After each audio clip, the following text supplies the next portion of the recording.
বন্ধুরা, আশা করি তোমরা সবাই ভালো আছো। তোমার চ্যানেলে তোমাদের সবাইকে স্বাগতম। তো আজ এই মুহূর্তে আমরা যেটা নিয়ে আলোচনা করছি, এবিটিএ টেস্ট পেপার সলভের বাংলার আরও একটা পেজ নম্বর 89 নিয়ে আমরা আলোচনা করব।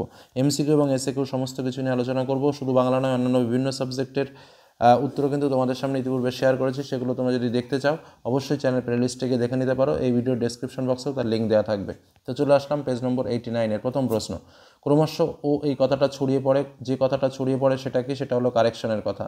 লোকটি কাশিতে কাশিতে আসিল, লোকটি হলো কি? গিরিশ মহাপাত্র। নদের চাঁদ নদীকে দেখেনি কতদিন? উত্তর 5 দিন। সেই হোক তোমার সভ্যতার শেষ পূর্ণবাণী। শেষ পূর্ণবাণীটি কি? উত্তর হলো ক্ষমা করো। তারা আর স্বপ্ন দেখাতে পারল না। তারা কারা? শান্ত হলুদ দেবতারা। সমুদ্র নিরুপতি সুতা কে? উত্তর হচ্ছে পদ্মা। লেখকরা অনবরত তা দিয়ে লিখে চলেছেন। কি দিয়ে? উত্তর হচ্ছে কিবোর্ড। তারও ছিল ফাউন্টেন পেনের নেশা। তারও বলতে কার কথা বোঝানো হয়েছে? শরৎচন্দ্রকে। কলকাতা বিশ্ববিদ্যালয়ের পরিভাষা সমিতি গঠিত হয় কত সালে? 1936 সালে। তো কথাটা শুনে তপনের চোখ মার্বেল হয়ে গেল। তপনের চিহ্নিত পদটি হলো কি? উত্তর তপনের রযুক্ত রয়েছে, অর্থাৎ সম্বন্ধ পদ। পরবর্তী প্রশ্ন। রাজায় রাজায় যুদ্ধ হয়। এখানে রাজায় রাজায় কি? বেতিহার কর্তা। রামদাস আর কোনো প্রশ্ন করিল না। চিহ্নিত পদটি কোন সমাসের উদাহরণ? তৎপুরুষ সমাসের উদাহরণ। আচ্ছা, রামদাস আর কোনো তৎপুরুষ সমাসের উদাহরণ। পরবর্তী রামদাস, রামের দাস। আচ্ছা, তারপরে চলে আসো, দ্বন্দ্ব সমাসে প্রাধান্য পায় কোন? উভয় পদের।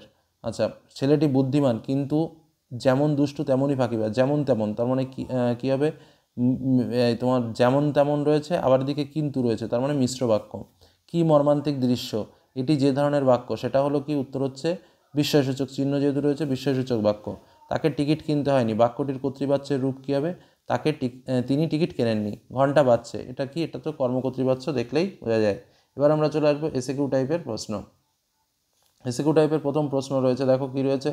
এসএকিউ টাইপের প্রশ্ন রয়েছে, পৃথিবীতে এমন অলৌকিক ঘটনাও ঘটে। অলৌকিক ঘটনাটি কি? অলৌকিক ঘটনাটা হচ্ছে যে তপনের লেখা গল্প সন্ধ্যাতারা পত্রিকায় প্রকাশিত হয়েছে এবং সেই গল্প হাজার হাজার পাঠক পড়বে, এটাই ছিল তপনের কাছে অলৌকিক ঘটনা।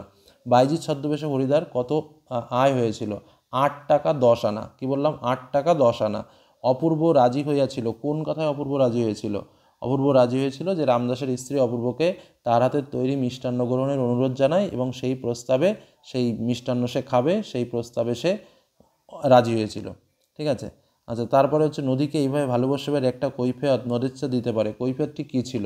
কৈফিয়তটি ছিল যে এই নদের চাঁদ নদীর ধারে জন্ম এবং বড় হওয়ার সঙ্গে সঙ্গে নদীর সঙ্গে এক প্রাত্যহিক সম্পর্ক তার ভেতরে ছিল। অর্থাৎ নদের চাঁদ নদীর ধারে জন্ম হয়েছে এবং নদের চাঁদ যেমন ধীরে ধীরে বড় হয়েছে তখন সেই নদীর সঙ্গে তার একটা আলাদা নিবিড় সম্পর্ক ছিল।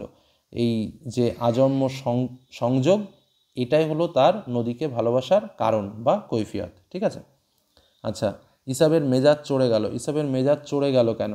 কারণ কুস্তি লড়তে লড়তে অনিচ্ছুক অমৃতকে সেই তোমার যখন সে কুস্তি লড়ছিল, সেই কুস্তি লড়তে লড়তে অনিচ্ছুক অমৃত যে ছিল তাকে কালিয়া কী করেছিল? মাটিতে ছুঁড়ে ফেলে দিয়েছিল এবং বন্ধুর অসম্মানের জন্যই কিন্তু মূলত ইসাবের মেজাজ চড়ে গিয়েছিল। তাহলে একদম যদি সংক্ষেপে লেখো তাহলে ইসাবের মেজাজ চড়ে গেল কেন? যখন কালিয়া অমৃতকে মাটিতে ছুঁড়ে ফেলে তখনই কিন্তু ইসাবের মেজাজ চড়ে যায়। আচ্ছা, তারপরে চলে আসবো আমরা পরবর্তীতে রয়েছে, দেখো কি কবিতার প্রশ্ন কি রয়েছে। সিন্ধু পাড়ের সিংহদ্বারে ধমক হেনে ভাঙলো আগল। সিন্ধু পাড়ের সিংহদ্বার বলতে কি বোঝানো হয়েছে? সিন্ধু পাড়ের সিংহদ্বার বলতে সপ্তসিন্ধুর তীরে আন্দামানের কারাগারের ফটক এবং অন্তর্নিহিত অর্থে যদি বলা যায় এটি অত্যাচারী সাম্রাজ্যবাদী শক্তির কঠিন প্রবেশদ্বারকে চিহ্নিত করেছে।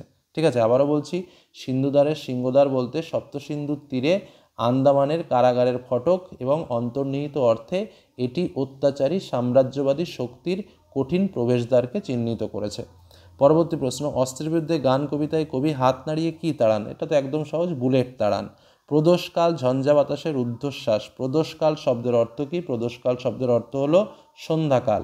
পরবর্তী প্রশ্ন, তারপর যুদ্ধ এলো। যুদ্ধ কিভাবে এলো? যুদ্ধ এক আগ্নেয় পাহাড়ের মতো এলো। শিরচুম্বী অম্বুরাশি সুতা উত্তারিলা।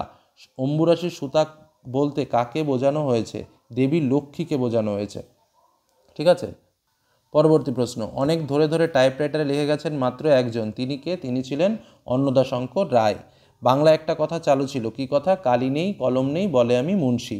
হিমালয় যেন পৃথিবীর মানদণ্ড, উক্তিটি কার? উক্তিটি ছিল মহাকবি কালিদাসের।